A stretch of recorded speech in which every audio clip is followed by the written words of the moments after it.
ورحمۃ اللہ وبرکاتہ نحمد و نصلی علی رسول کریم اما بعد فاعوذ باللہ من الشیطان الرجیم بسم اللہ الرحمن الرحیم اللہم رب اشرح لی صدری ویسر لی امری واحلل عقدۃ من لسانی یفقهوا قولی رب یسر ولا تعسر وتمم بالخیر وبک نستعین یا فتاح یا فتاح یا فتاح۔ اب تک ہم نماز کے تقریباً فرائض اور خلیفہ کرنے کے احکامات، حدث کے احکامات مکمل کر چکے ہیں۔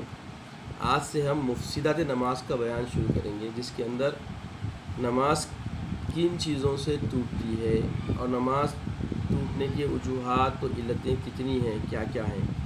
ہر ایک کی کچھ وجہ بتا رہے ہیں، پھر وجہ کے تحت پھر کئی وجوہات بھی ہیں، جیسا کہ نماز میں کلام کرنا۔ کلام کرنا تو کلام کرنے کے مختلف پیراہیں ہیں، مختلف زاویے ہیں، مختلف طریقے و تدریج ہیں، ان سب کی وضاحتیں آئیں گی۔ تو ایسے ہی مفسدات بنیادی طور پر جو ہے تقریباً جو ہے دیکھیے آپ، تقریباً مفسدات نماز جو ہے 10-12 بتا رہے ہیں، اس کے اندر پھر سیخیں بن رہی ہیں مختلف، اور ہر سیخوں کی تفسیر بھی آپ کے سامنے انشاءاللہ آج رکھنے کی کوشش کریں گے۔ پہلی چیز نماز توڑنے والی چیزوں میں سب سے پہلے نماز میں کلام کرنا ہے۔ کلام وہ ہے کہ جس میں کم سے کم 2 حروف یا ایک حرف ایسا ہو جس کے معنی سمجھ میں آتے ہیں۔ مثلا خی کے صیغہ امر ہے، اس کے معنی ہے بچا، نگاہ رکھ۔ البتہ اگر کوئی ایک حرف بے معنی ہو، اس سے نماز فاسد نہ ہوگی۔ مطلب ایک حرفی لفظ بھی کوئی رک بول کے بول دیے، عربی میں قی کا معنی کیا ہے؟ رک جانا، ایسا باز آ جا، خبردار کے معنی ایسا آتے ہیں، تو عربی لفظ استعمال کرے۔ تو ایسے ہی اردو میں آپ ایسا مروجہ لفظ جس کے معنی مفہوم بولتے سمجھ میں آتے ہیں، ایسے الفاظ اگر استعمال کرے تو سمجھ جائیے کہ نماز کیا ہوتی ہے، آپ کی فاسد ہو جاتی، تو دوسروں کے لیے امر کا باعث بن جائے۔ خواہ خسدن ہو یعنی جان بوجھ کر ہو، یا سہون ہو یا مطلب بھولے اس سے آپ بول دیں، خواب میں ہو یا بیداری میں، کم ہو یا زیادہ۔ تو اب یہ امور مختلف قسم کے ہیں جو تعریف کلام میں داخل ہیں، مفسدات نماز ہے۔ وہ کیا کیا ہیں اب آپ کے سامنے بتا رہے ہیں۔ کسی کے کلام کا جواب دینا اگرچہ قرآنی آیت سے ہو۔ اب کوئی کچھ سوال کرے اور اس کا جواب کوئی قرآنی آیت میں آپ کے علم میں ہے، آپ وہ قرآنی آیات اگر پڑھ دیں تو جواب مل جاتا اس کو، تو قرآنی آیت بھی اگر آپ پڑھ رہے ہیں اس مقصد سے کہ اس کو جواب دینا چاہ رہے ہیں آپ، تو آپ کی نماز فاسد ہو جائے گی۔ کسی کو سلام کرنا، نماز میں سلام کرنا نہیں ہے، اگر آپ سلام کر دیے، سہون بھی کیے، بھول کے بھی کیے، یا نیند کی غنودگی کے عالم میں تھے نماز کے اندر، ویسی حالت میں بھی کیے، تو یہ سب چیزیں نماز کو فاسد کرنے والی امور میں آتی ہیں۔ کسی کے سلام کا جواب دینا، کسی کے سلام کا جواب دینا، اگر کوئی آ کے داخل ہوتے وقت السلام علیکم زور سے بول دیا، آپ اس کے سلام کا جواب دے دیے، تو یہ سلام کا جواب دینا بھی کیا ہے جام، یہ جو ہے سیدھی بات ہے، نماز کو فاسد کر دیتا ہے۔ اور اسی طرح کسی کی چھینک کے جواب میں یرحمک اللہ کہنا، یہ بھی نماز کو فاسد کرتا ہے۔ اپنی چھینک کے جواب میں اپنی طرف سے خطاب کر کے یرحمک اللہ کہہ لینا، یا اپنی چھینک پر الحمدللہ کہہ دینا، مفسد نماز نہیں ہے۔ یعنی عادتاً انسان کو جو ہے نا چھینک کے ساتھ ہی الحمدللہ بولنے کی عادت ہوتی ہے، ماشاءاللہ بعض تربیت یافتہ لوگ ہوتے ہیں، اور اتنی تربیت ہو جاتی کہ چھینک کے ساتھ ہی ان کی زبان سے الحمدللہ نکل آتا۔ تو خود کی چھینک پر خود کے لیے خود اگر کوئی دعائی کلمات اگر ایسے لفظ نکلاتے ہیں یرحمک اللہ یا الحمدللہ، تو نماز فاسد نہیں ہوگی۔ اگر آپ کسی کو دوسرے چھینکنے پر اگر آپ یرحمک اللہ بول دیے تو نماز فاسد ہو جائے گی۔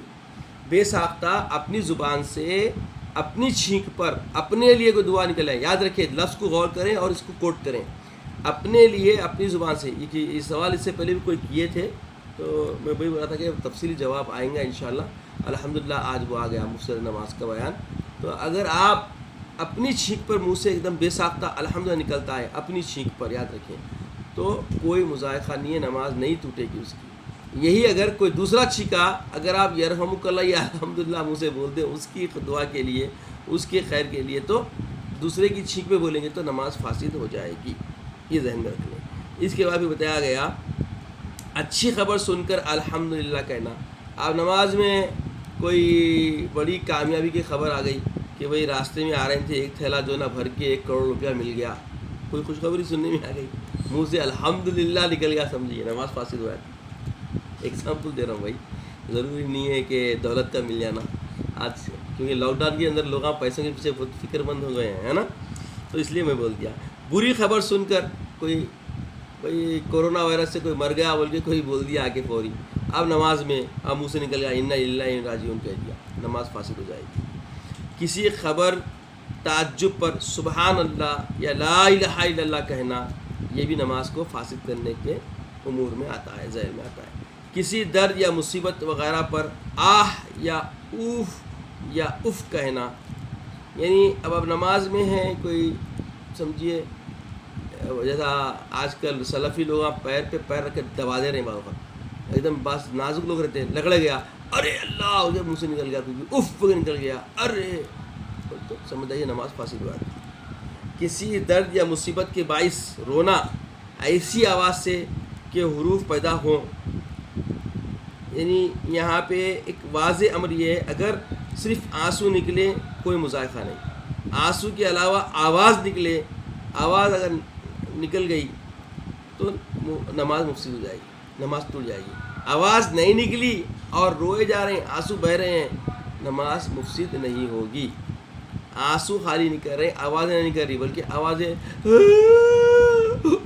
ایسا آوازیں نکال کے رو رہی، سمجھ آئیے نماز فاسد ہو جائے گی. ہاں یہی رونا ایسے انداز کا، آواز کا، اگر جنت اور دوزخ کے ذکر پر رونا آ جائے اور جو خیرت ہو رہی ہے وہ جنت اور دوزخ کا ذکر چل رہا ہے، تو ایسی صورت میں نماز فاسد نہیں ہوگی.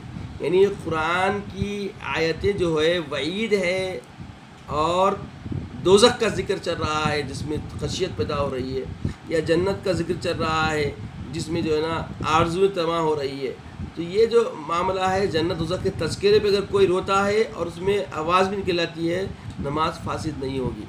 اور اگر تکلیف کے باعث اگر روتا ہے اور آواز نکلتی ہے تو نماز کیا ہوئیں گی؟ فاسد ہو جائیں گی. تو اب بلا عذر کھنکارنا، اکثر بعض اماموں کی خطا یہ ہو رہی ہے، 2 حروف کے ساتھ مثلا کر کے آواز گلا صاف کرنے کے لیے کر کے جو نماز کے اندر کرتے ہیں ایسا، تو یہ جو معاملہ ہے اس سے بھی نماز فاسد ہوتی ہے. اگر بغیر حروف کے بلا عذر کھنگارے تو مفسد نہیں، لیکن مکروہ ضرور ہے. اور اگر یہی معاملہ ایک کھنکارنا اس کا آواز صاف کرنے کے لیے ہے تو سمجھ جائیے کہ معاملہ مختلف ہے، نماز فاسد ہو جائے گی. اگر کوئی عذر یا غرض صحیح ہو تو نماز فاسد نہ ہوگی. اب یہ ایک توجہ بتا رہے ہیں، مثال کے طور پر منفرد یا امام کو آواز صاف کرنے یا مقتدی کا امام کو اس کی غلطی پر آگاہ کرنے کے لیے کھنکارنا، آواز کو کیا کرنے کے لیے، اس کو کوئی خبر کرنے کے لیے کھنکارا کوئی مصلی. اسی طرح کسی شخص کا اس غرض سے کھنکارنا کہ دوسرے لوگ سمجھ لیں کہ یہ نماز میں ہے، اطلاعاً. یہ جو آوازیں لگا رہی، کوئی پکار رہی، زبیر کوئی پکار رہا کر کے آواز نکالے، تو انہیں اطلاع دینے کے لیے کہ میں نماز میں ہوں، سمجھ جانا بول کے، تو اس میں نماز فاسد نہیں ہوگی. بجائے اس کے غلو کر کے اور اچھی قرت کرنے کے لیے کھکار کے آواز کو جو ہے نا مختلف بھی کر رہے ہیں، تو یہ جو آوازیں نکلیں گی یہ بلا عذر کے نکلے گی تو یہ نماز فاسد ہو جائے گی. ایسے ہی دعا مانگنا جو آدمیوں سے مانگی جاتی ہے، جیسے کپڑے کھانے وغیرہ کی دعا، مثلا یوں کہنا کہ یا اللہ مجھے کپڑے دے، کھانا دے، بیوی دے، اور اگر ایسی دعا ہو جس کا مطلب کرنا بندوں سے محال ہو اور جو قرآن و حدیث میں وارد ہو تو اس سے نماز فاسد نہ ہوگی. اگر بندوں سے طلب کرنے والے دعائیں اللہ سے مانگیں گے نماز کے اندر، ہاں، اور یہ الفاظ مخاطبانہ انداز کے ہوں گے، انسانوں سے ہونے والے ہوں گے، تو نماز فاسد ہو جائے گی. بجائے اس کے اگر کوئی دعائی کلمات ہوں جو صرف رب سے مانگے جاتے ہیں تو سمجھ جائیے کہ یہ معاملہ فاسد کا نہیں ہے، ورنہ نماز فاسد ہو جائے گی. قرآن مجید دیکھ کر پڑھنا، قرآن مجید دیکھ کر پڑھنا، یہ بہت چل رہا تھا مسئلہ، کافی لوگ پوچھ رہے تھے، خواہ امام ہو یا منفرد، نماز میں قرآن مجید دیکھ کر پڑھنا. اگر کسی لکھے ہوئے کاغذ پر نظر پڑ جائے اور اس کے معنی بھی سمجھ میں آ جائے لیکن زبان سے نہ پڑھے تو نماز فاسد نہ ہوگی. یاد رکھیں یہ بہت ایک اہم بات آپ کے سامنے آ رہی ہے.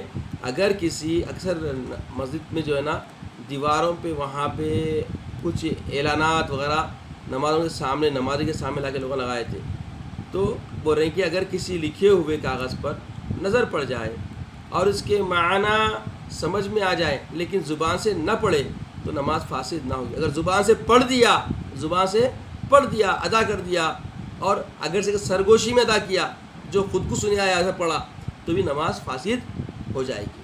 اور خالی سمجھ لیا مفہوم سمجھ میں آ گیا اور پڑھا نہیں منہ سے ادا نہیں کرا تو نماز فاسد نہ ہوگی. خیالوں میں اگر وہ الفاظ ہیں اور ادا نہیں ہوئے نماز فاسد نہیں ہوگی. اگر زبان سے وہ الفاظ ادا ہو گئے اور منہ سے بول دیا نماز فاسد ہو جائے گی. اور قرآن دیکھ کے پڑھنے پر بھی نماز فاسد ہو جائے گی. قرآن کا غلط پڑھنا, اس طرح کے معنی بگڑ جائے یا معنی میں بہت تغیر آ جائے یا لفظ بالکل بے معنی ہو جائے, اور مزید نیز الحان یعنی زبر زیر پیش کو نغموں کی رعایت سے بڑھا کر پڑھنا بشرطیکہ اس کے معنی بدل جائے مفسد نماز ہے. اس سے نماز کیا ہوتی؟ فاسد ہو جاتی. اکثر بعض مختلف طریقے سے غنا کی طرح نماز پڑھتے ہیں لوگ آوازیں نکال کے, تو اس سے نماز کیا ہوتی ہے؟ فاسد ہو جاتی ہے. خواہ یہ غلطی حروف میں ہو یا کلمات میں, مثلا کوئی حرف یا کلمہ بدل جائے یا کم از کم زائد یا مقدم و مؤخر یعنی آگے پیچھے کوئی ہو جائے الفاظ.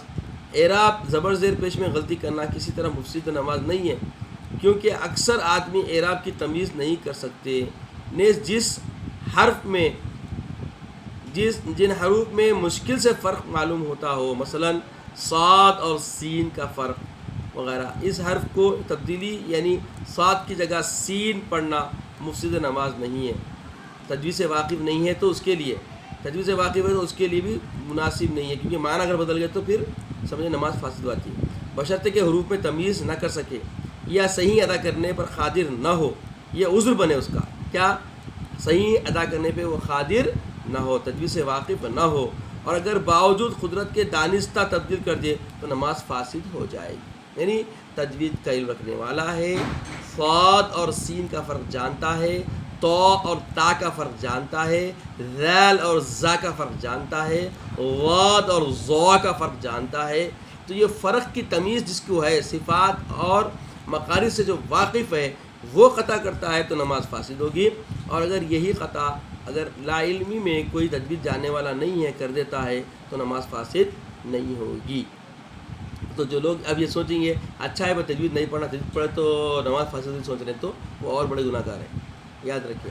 اب بعض لوگوں کے دنوں میں آج کل دیکھ رہا ہوں میں, جب کسی سے کوئی مسائل پہ گفتگو ہوتی ہے, کوئی معاملہ کی بات ہوتی ہے, تو بولتے ارے اچھا بھائی دین ہے, بال سے باریک تلوار سے تیز, معلومات نہیں, اچھا بچے ہوئے. یاد رکھیے یہ جان کے کہ معلومات کرنے سے عمل کرنا پڑے گا, بلکہ اگر کوئی جان کے علم کا موقع آیا وہ حاصل نہ کرے تو وہ اس سے بڑا گناہ گار ہے جو انجانے میں خطا کر رہا ہے. یاد رکھیے جان کر خطا ہونے والی خطا سے بھی کئی گنا بڑی خطا وہ ہے جو